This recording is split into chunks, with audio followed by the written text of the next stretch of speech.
This Department of Botany, Kalna College. Myself, Dr. Somnath Mundal.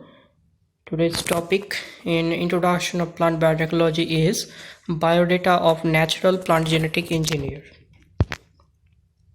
Agrobacterium tumefaciens or Rhizobium radiobacter or Agrobacterium radiobacter is a gram-negative rod-shaped soil bacterium which infects many plants. It causes crown gall disease, that is nothing but a plant tumor. It transforms plant cells at wound sites, causing the cells to grow and divide to form a tumor.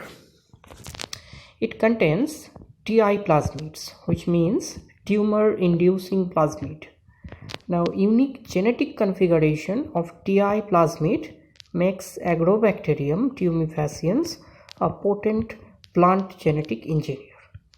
Another species of the genus Agrobacterium rhizogens or Rhizobium rhizogens causes a hairy root disease of plants.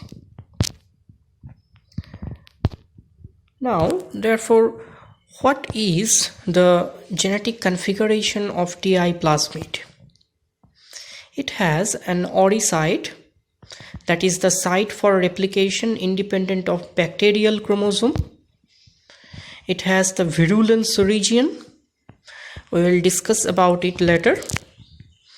It has auxin production region of cytokinin production, opine synthesis region, and these three regions are flanked with left border and right border tDNA sequences. There is conjugative transfer region just outside the right border tDNA region and opine catabolism region. So this makes the whole TI plasmid. Now, in tDNA region, that is from left border to right border tDNA, there are auxin production, cytokinin production, and opine synthesis regions. This whole tDNA is about 23 to 24 kilobase pair in length. The left border and right border tDNA sequences are in fact the endonuclease cut sites, where from by endonuclease cleavage the tDNA single strand will be expelled out of the TI plasmid. In the auxin production region, there are two genes, IAAM and IAAH. These two genes produce tryptophan 2 monooxygenase and indole 3 acetamide hydrolase enzymes, respectively. These two enzymes will biosynthesize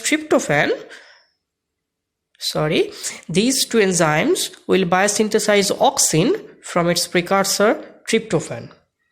Now, cytokinin production region has the IPT gene, that is isopentenyl transferase enzyme will be produced, that is responsible for isopentenyl adenine biosynthesis. Now, opine is an unusual amino acid that is required for the Agrobacterium nutrition, and this amino acid will be formed by combining arginine and pyruvic acid in presence of the enzyme nopalin synthase. Now, coming to the virulence region called the Vir region. Now, the virulence region has multiple genes. It has as many as 8 operons, Vir A, Vir B, Vir C, and so on to Vir H. Now, the Vir A is receptor of acetylserine, and this Vir A is present as a receptor protein on the bacterial cell wall.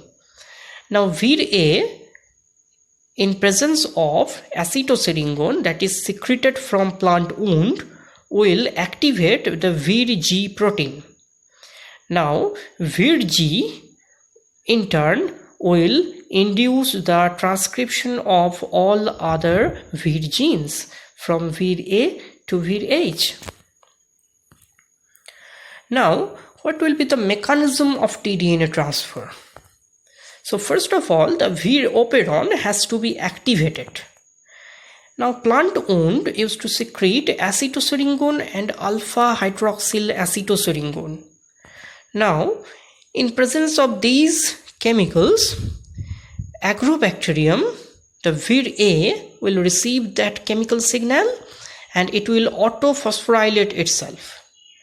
An autophosphorylated Vir A will in turn phosphorylate Vir G monomers, and phosphorylated Vir G monomers will dimerize, and activated dimerized Vir G proteins will induce the transcription of all Vir genes. Thereby, transcription and translation will form the Vir proteins within Agrobacterium cell. Now coming to the second half, that is tDNA cut and transfer. Now several other Vir genes, for example Vir D1, D2, E2, Vir B and D4, they will do the job of tDNA cut and transfer into the plant cell. First of all, Vir D1, that is a topoisomerase that will release the supercoiling, if any, in the right border region of tDNA. Then Vir D2, that is an endonuclease enzyme, will cut right at the right border sequence, and thus a 5' end will be generated, to which Vir D2 will bind until the end of the process, and a new 3' end is generated at the right border region. Now from this 3' right border region, the tDNA complementary strand will be biosynthesized, and the single-stranded tDNA, that is cut off from the tDNA, will be stabilized in presence of Vir E2 protein, that is nothing but a single-stranded binding protein that we have encountered during our study of DNA replication. Now Vir E2 will stabilize the single-stranded tDNA region cut off from the Ti plasmid. Now this single-stranded tDNA needs to be transferred into the plant cell, and for that Vir B and Vir D4 proteins together will form a conjugal tube, through which the tDNA associated with Vir D2 and the Vir E1 and Vir E2 single-stranded binding proteins will transport from bacterial cell into the plant cell. Within plant cell, that is an eukaryotic cell, there will be separate compartmentalization between nucleus and cytoplasm. So after entering into the plant cytoplasm, the tDNA with Vir D2 and E1, E2 proteins will associate with each other. This tDNA, the single-stranded stabilized tDNA, will enter into the plant cell nucleus. The Vir D2 and E2 has the nuclear localization signals that will provide the get pass to the single-stranded tDNA to enter into the plant nucleus. Within plant nucleus, the single-stranded tDNA will be converted into double-stranded one, and then it will be inserted into the plant genome. Now, what is the exact mechanism of tDNA integration into the plant genome? There are two models of tDNA integration, namely strand invasion model and double strand break model.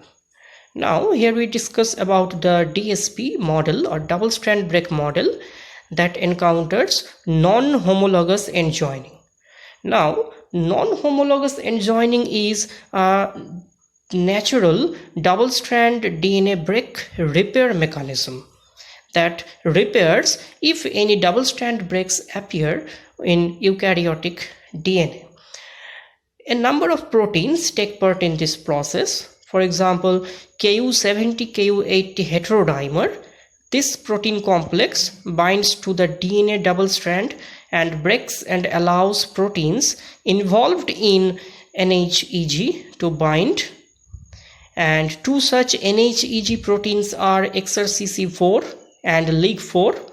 XRCC4 is X-ray repair cross-complementing 4 protein, and it performs the non-homologous end joining, whereas LIG4 is an ATP dependent DNA ligase which is to ligate the DNA breaks, as we have seen in case of Okazaki fragments during DNA replication. Now let's have a look at the TSP model. So after entrance of the single-stranded tDNA associated with VD2 and E1E2 into the plant cell nucleus, first of all, VD1 and E2 will be dissolved, and then DNA polymerase and RNA primers will be attached to the single-stranded tDNA, and with the use of 3' OH of RNA primer, DNA polymerase will synthesize a double-stranded tDNA and VD2 will be dissolved. Now this double-stranded tDNA has to be inserted into the plant genome. For that, Ku80 Ku70 heterodimer will associate on either end of the tDNA molecule, and similarly the Ku80 Ku70 will generate a double strand break into the plant DNA, where the double stranded tDNA will be inserted with the help of XRCC4 and LIG4 proteins. So this is how a tDNA from Agrobacterium tumefaciens can be integrated into the plant DNA. Now, if by the help of recombinant DNA technology, what we have learned in previous part of plant biotechnology video, we can insert any gene of interest and into the tDNA regions, and thereby it will be transformed into the Agrobacterium cells, and the Agrobacterium, being the natural plant genetic engineer, will transfer our gene of interest and integrate it within the plant of our choice. So that we'll learn. We will take a look at few examples of how this transgenic plant has been provided and generated with Agrobacterium mediated transformation in our following presentations. Thank you.